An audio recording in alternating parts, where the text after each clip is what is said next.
Good morning, ladies. My name is Rebecca Hildebrandt. I'd like to take you back to my mountaintop experience. We hear this term tossed around in religion quite often. We might occasionally use the terms mountains and valleys to describe our relationships with God. Only today, I'm literally talking about an experience that I had on top of a mountain. I was on a mountaintop in Haiti, overlooking a village that was nestled into the crooks and crevices of the endless mountains which stood before me. I followed a worn, dirt path down the barren, grassy hillside, speckled with stones and the occasional cornfield. I followed it all the way into the main village.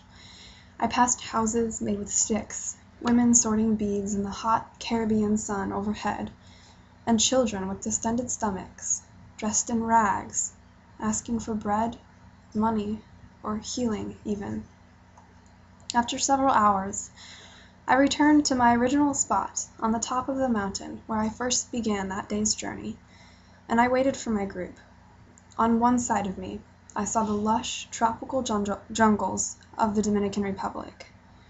On the other side of me, almost like a physical dividing line, I saw the deforested, desperate mountains of Haiti, speckled with those small houses and weary people who I had just passed. You might be surprised to know that it was in this moment that I experienced shalom. Recently, I heard Dr. Del Tackett, the creator of the Truth Project video series, speak about this word, shalom. Many of you have probably heard it before. It is a Hebrew word, and it is commonly translated into peace. If you watch movies, visit the city, or travel, you've probably, at one point in your life, heard somebody somewhere greet another person with a friendly, shalom. What I learned from Dr. Tackett, and then in my proceeding research, was that shalom actually means so much more. Once I explain it, you'll understand why I experienced shalom on that mountaintop in Haiti. In my high school graduation testimony at Rincon Valley Christian School, I shared the verse Jeremiah 29:11, which says, "For I know the plans I have for you, declares the Lord, plans to prosper you and not to harm you, plans to give you a hope and a future."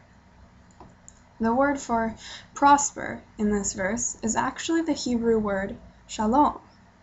This comes from the verb root of the word, meaning to be complete, perfect, and full, or to fulfill, to complete, to be everything God made us to be.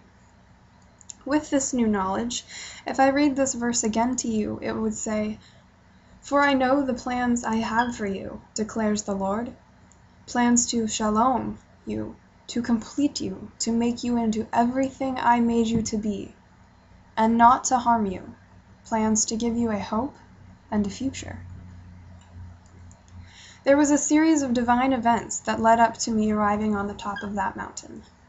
The insecure 15-year-old girl who I was somehow ended up 3,000 miles away from home, across an ocean, falling in love with a culture of people who she had never before heard laugh or cry, and she was right in the center of God's will for her in her life at that very moment. In fact, He was shaping her, molding her, equipping her to continue forward in His plan, not only for her life, but for the plan of His world. Her heart was broken. Silent tears that she forced out in order to release the pain knotting itself up inside of her fell in single streams down her cheeks, and she experienced shalom. If I had not listened to God's voice, if I had let fear decide my actions, if I had rejected the financial support of my church, if I had used other excuses in life to keep me from going on that trip, I would not have climbed that mountain and experienced what it is like to stand in the center of God's will and desire for my life, even if it took me to the ends of the world, or what seemed like the ends of the world. Because of that trip, my perspective of the world, of people, of relationships, of love, of worship, of prosperity, and of God Himself have shifted dramatically. My passions and my pursuits now are not the same that they were before.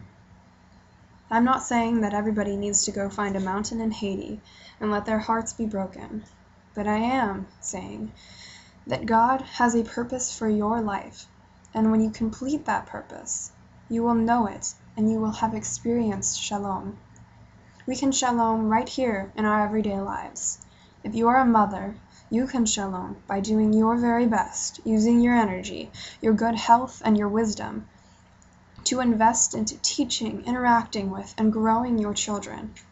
If you're a wife, you can make the best meal you possibly can for your husband. You can love him with your entire self and offer him all of your respect, no matter what his actions are. And you will shalom. If you work and you are a school teacher, a nurse, a physician, or you sit at a desk and work at a computer, if you are a truck driver, a waitress, a jewelry maker, or a receptionist, you can shalom right where you are by doing everything that you do in your daily life to the very best of your ability for God's glory.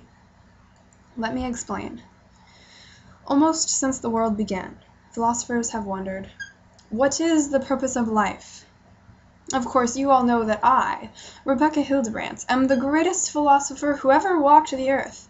In fact, I am such a profound thinker, so much so that I know the purpose of life. No, who am I kidding? I am simply Rebecca Hildebrandt, 19-year-old female attending the Santa Rosa Junior College, hoping to one day be a nurse and not yet accepted into a nursing program. So, I have no claim to fame, but I do know the meaning of life. Here's the answer. I know you're all on the edges of your seats just waiting, and I'm holding you in suspense, and I'm liking this power. Mwahaha. Okay. Your purpose in life is to bring glory to God. You shalom. You are everything God made you to be when you bring glory to Him. And when you shalom, others will see it. This should not be your intent, of course, but it will be a byproduct. If you are a wife, a mother, a lover, a friend, daughter, sister, an employee, you can shalom by doing everything that you do in a single day, no matter how meaningless a task might seem, to the very best of your ability, as though serving God Himself, and you will shalom. Do you realize what this means, ladies? You bring glory to God by worshiping Him with your life. Your light will shine so brightly. In fact, it will make the darkness flee. Light dispels darkness. Darkness does not dispel light. When you shalom, when you are everything God made you to be, when you are in the center of His will, you will have peace, and your light will be like a city on a hill. The world will know the beauty of our King. Thank you for listening. Merry Christmas, ladies.